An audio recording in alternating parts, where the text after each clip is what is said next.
अब एक कल की एक बड़ी घटना है जो आरक्षण नीति को लेके है। पिछले 30 दिन से 69,000 शिक्षक भर्ती में जो आरक्षण घोटाला हुआ, जहां ओबीसी के बच्चों को 27% की जगह 4% आरक्षण दिया गया और एससी के बच्चों को 22.5% की जगह 16% आरक्षण दिया गया। उनकी अधिकतर सीटें अनैतिक रूप से अपात्र लोगों को सरकार ने बांट दी। वो लोग आंदोलन कर रहे हैं। लखनऊ में जब वो जाते हैं डिप्टी सीएम के यहाँ तो उनको लाठियाँ मिलती है। वो सोच के जाते हैं कि हमारे जात के मंत्री हैं, वो शायद मदद करेंगे, तो वहाँ उनको मांगते रोजगार है, मिलती है लाठियाँ। फिर वो जाते हैं मुख्यमंत्री आवास पे तो वहाँ उनको उनके हाथ तोड़ दिए जाते हैं, उनकी गर्दन तोड़ दी जाती है, उनके कोहनियाँ तोड़ दी जाती है, उनको पीटा जाता है। कल जब मैं उनसे मिला तो उन्होंने बताया, जो बच्चियाँ वहाँ थी, कि सरकार के लोगों ने, प्रशासन ने उनको बंद किया वाइको गार्डन में, बाहर आने की इजाज़त नहीं। वो भूख से तमाम तरह परेशान है। 12 बच्चों को बुखार हुआ था। वो गए थे बीजेपी कार्यालय पे अपनी बात रखने की, हमने वोट दिया था पिछड़े वर्ग के लोगों ने कि आपकी सरकार बनी।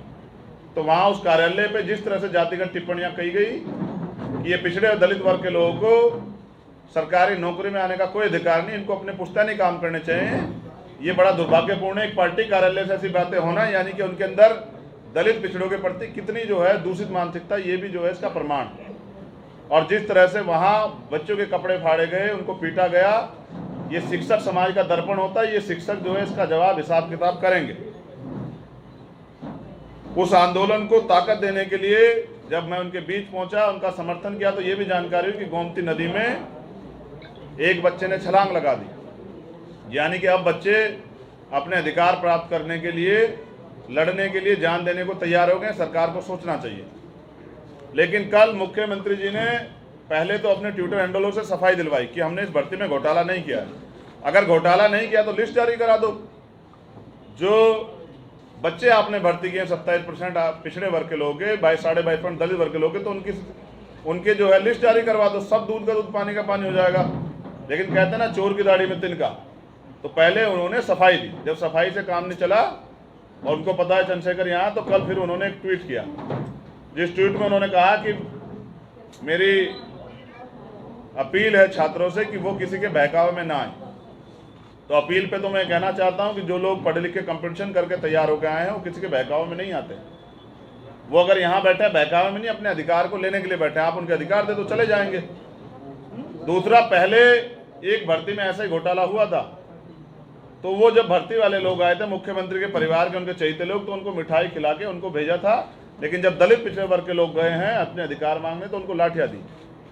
और मुख्यमंत्री दूसरे ट्वीट में आगे कहते हैं कि यहाँ कोई गलत कार्य नहीं कर सकता है, अगर जो यहाँ गलत कार्य करने का प्रयास करेगा उसकी संपत्ति जब्त करा देंगे। तो मुख्यमंत्री अब संवैधानिक पद में बैठ के धमकियाँ दे रहे हैं। तो मुख्यमंत्री वैसे भी हमें जानते हैं, उन्होंने राष्ट्रीय काम पे पहले लगाई। मुख्यमंत्री जी, हम धमकी से तो नहीं डरते हैं। लेकिन मैं आपको ये भी बताना चाहता हूँ कि ये बच्चे गुमराह नहीं, अपना अधिकार मांग रहे हैं। इनका अधिकार खा के आप कुर्सी पर नहीं बैठ पाओगे। ये जो जाति पूछ के आप वहाँ बच्चों को पिटवा रहे हो, ये बच्चे जो हैं उसका हिसाब करेंगे। और मैंने उनसे ये भी कहा कि अगर दलित पिछड़े, आदिवासी और अल्पसंख्यक वर्ग के बच्चों के अधिकार के लिए, उनके संवैधानिक अधिकार के लिए अगर संपत्ति जब्त हो जी, तो मुख्यमंत्री संपत्ति जब्त करा दे। उनके पास अधिकार है। जैसे मुन्ना पासवान की संपत्ति नष्ट करा दी है, ऐसे हमारी संपत्तियाँ जब्त भी करा दें, हम झेल जाएंगे। लेकिन संवैधानिक अधिकारों और संविधान पे हमला नहीं सहेंगे। और हमने तय किया है कि जैसे मानसून सत्र शुरू होगा तो हम विधानसभा का घेराव करेंगे, मुख्यमंत्री को बताएंगे कि उनकी लाठियों में उनकी लाठियों का जोड़ देखेंगे और उनकी संपत्तियां कैसे जब्त कराते हैं भी देखेंगे। हमारी संपत्तियां तो बहुजन समाज है और वो उन्होंने अभी झूठ बोले कब्जे में रखा। अब हम उनको निकालेंगे और देखेंगे कि वो उनमें कितना दम।